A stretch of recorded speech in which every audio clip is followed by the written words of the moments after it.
રાજ્ય સરકારના સહયોગથી ડીસા શહેરમાં વિકાસના નવા પ્રોજેક્ટનો પ્રારંભ રાજ્ય કક્ષાના મંત્રી પ્રવીણભાઈ માળીના વરદ હસ્તે ડીસામાં ₹25 કરોડના વિકાસ કાર્યોનું ખાતમુહૂર્ત અને લોકાર્પણ। વડાપ્રધાન શ્રીના વિકસિત ભારતના સપનાને સાકાર કરવા ડીસા મક્કમ। રાજ્ય કક્ષાના વન અને પર્યાવરણ મંત્રી શ્રી પ્રવીણભાઈ માળી સિનિયર સિટીઝન્સ અને નગરજનો માટે ડીસામાં ભારત માતાના પ્રથમ ફેઝનું લોકાર્પણ કરતા રાજ્ય કક્ષાના વન અને પર્યાવરણ મંત્રી શ્રી પ્રવીણભાઈ માળી।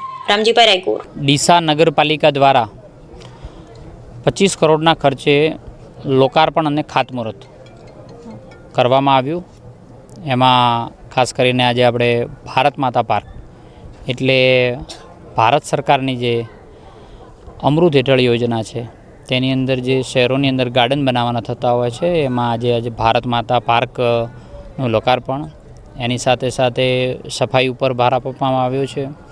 એની સાથે વિવિધ રોડોના આઇકોનિક રોડ, જનભાગીદારીના રોડો, તેમાં સ્કાડા સિસ્ટમ જેવી અનેક વસ્તુઓનું આજે ખાતમુહૂર્ત અને લોકાર્પણ કરવામાં આવ્યું છે। હું નગરપાલિકાની તમામ ટીમને અભિનંદન આપું છું કે આ લોકાભિમુખ જે કામો પ્રજા માટે જે કરી રહ્યા છે, ભૂપેન્દ્રભાઈના નેતૃત્વની અંદર આ કામો ડીસા નગરપાલિકા આગળ વધારી છે, તો તેમની આખી ટીમને હું હૃદયપૂર્વકના અભિનંદન આપું છું।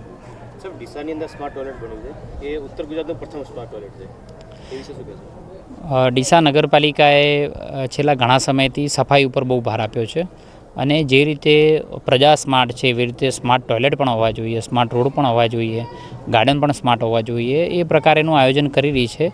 તો આજે એના ભાગરૂપે આજે એક સ્માર્ટ ટોયલેટનું પણ આજે લોકાર્પણ થયું છે।